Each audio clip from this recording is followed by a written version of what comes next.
High বন্ধুরা, আসসালামু আলাইকুম। আচ্ছা, চুষি পিঠা তো অনেকেই খেয়েছেন। চুষি মিষ্টি কি খেয়েছেন কখনো?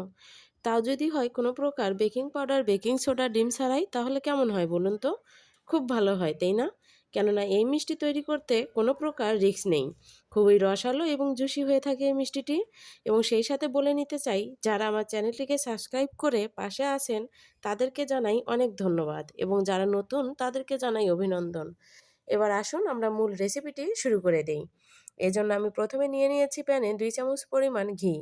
ঘিটা গরম হয়ে আসলে কিছুটা গরম করে নিয়ে তার মধ্যে দিয়ে দিব আমি সুজি। এখানে ১ কাপ সুজি আমি নিয়েছি। সেই সুজিটাকে দিয়ে ঘির সঙ্গে খুব ভালোভাবে মিশিয়ে নিব এবং ততক্ষণ পর্যন্ত ভাজতে থাকবো যতক্ষণ না সুজির কালারটা কিছুটা চেঞ্জ হয়ে আসে।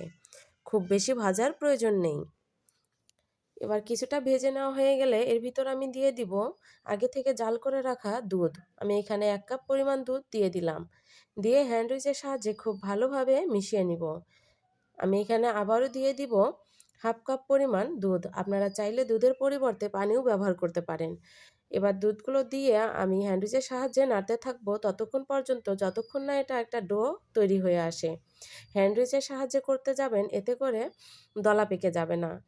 এবার যখন এটা শুকিয়ে আসলো ঠিক এ পর্যায়ে আমি চামচের সাহায্যে আবারও খুব ভালোভাবে নেড়ে নিব এবং যখন দেখবেন যে প্যান থেকে ডোটা কিছুটা আলাদা হয়ে আসতেছে ঠিক এ পর্যায়ে আমি এখানে দিয়ে দিব ১ চামচ পরিমাণ ঘি। ঘিটা দিয়ে আবার খুব ভালোভাবে সুজির ডোর সঙ্গে আমি মিশিয়ে নিব। এবার মিশিয়ে নেওয়া হয়ে গেলে আমি সুজির ডোটাকে উঠিয়ে রেখে দেব 80% ঠান্ডা হওয়া পর্যন্ত। আমার সুজির ডোটা 80% ঠান্ডা হয়ে গেছে। এখন আমি এর ভিতর দিয়ে দিব গুঁড়া দুধ। আমি এখানে ২ চামচ পরিমাণ গুঁড়া দুধ নিয়েছি। আপনারা চাইলে গুঁড়া দুধটাও স্কিপ করে যেতে পারেন। গুঁড়া দুধটা দিলে মিষ্টির টেস্টটা খুব ভালো আসে। তাই দেওয়ার চেষ্টাটা করবেন।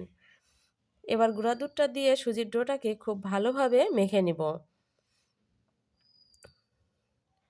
খুব ভালোভাবে মেখে নেওয়া হয়ে গেলে এখন আমি এখান থেকে ছোট, ছোট করে লিচি কেটে নিয়ে এভাবে হাতের তালুর সাহায্যে আমি চুষি পিঠার যে শেপটা দিয়ে নেওয়া হয় ঠিক সেই রকম শেপ দিয়ে নিব।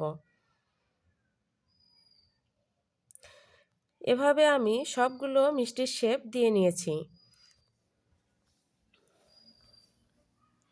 এবার মিষ্টিগুলোকে আমি ভেজে নিব। মিষ্টিগুলো ভেজে নেওয়ার জন্য প্যানে পর্যাপ্ত পরিমাণ তেল দিয়ে দিয়েছি। তেলটা পর্যাপ্তভাবে গরম করেও নিয়েছি এবং সেখানে দিয়ে দিচ্ছি আমি মিষ্টিগুলো। সবগুলো মিষ্টি একসঙ্গে দিয়ে দিতে হবে। এবার সবগুলো মিষ্টি দিয়ে আমি ফ্রাই প্যানটা ধরে এভাবে দুলিয়ে দিব। এই পর্যায়ে কখনোই চামচ ব্যবহার করতে যাবেন না। চামচ ব্যবহার করলে কিন্তু মিষ্টিগুলো ভেঙে যেতে পারে। তাই এভাবে দুলিয়ে দিবেন। যখন এর কালারটা কিছুটা পরিবর্তন হয়ে আসবে, যেমন এমন ব্রাউন কালার হবে, ঠিক এ পর্যায়ে চামচ ব্যবহার করলে আর কোনো সমস্যা হবে না।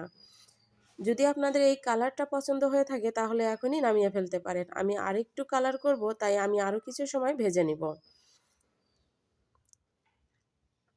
এবার আমি আমার কাঙ্ক্ষিত কালারটি পেয়ে গেছি।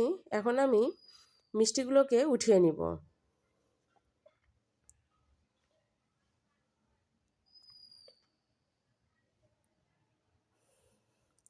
এবার আমি চিনির শিরা গরম করে নিব। আমি এখানে চিনির শিরা হিসেবে ব্যবহার করতেছি আগের চিনির শিরা। আমি আগে যে মিষ্টি তৈরি করেছিলাম সেই মিষ্টির শিরা থেকে গেছিলো, সেই মিষ্টির শিরাটা আমি ডিপে রেখে সেই শিরাটাই আমি এখন দিয়ে গরম করে নিয়েছি। যখন খুব ফুটন্ত গরম হয়ে গেল ঠিক এ পর্যায়ে আমি মিষ্টিগুলোকে দিয়ে ৫ মিনিটের মতো জাল করে নিব। আপনারা চাইলে আমার মিষ্টির রেসিপিটা দেখে নিতে পারেন, আমার চ্যানেলে দেয়া আছে।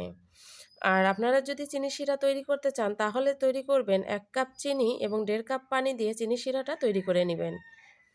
আবার আমার মিষ্টিগুলো জাল করে নেওয়া হয়ে গেছে। এখন আমি ঢেলে ঠান্ডা করে রেখে দিব ৬ থেকে ৭ ঘন্টার জন্য। এবার ৬ থেকে ৭ ঘন্টা পর মিষ্টিগুলোকে আমি উঠিয়ে নিব। এবার উঠিয়ে আপনাদেরকে দেখিয়ে দিচ্ছি যে মিষ্টিগুলো আমার কতটা রসালো এবং জুসি হয়েছে।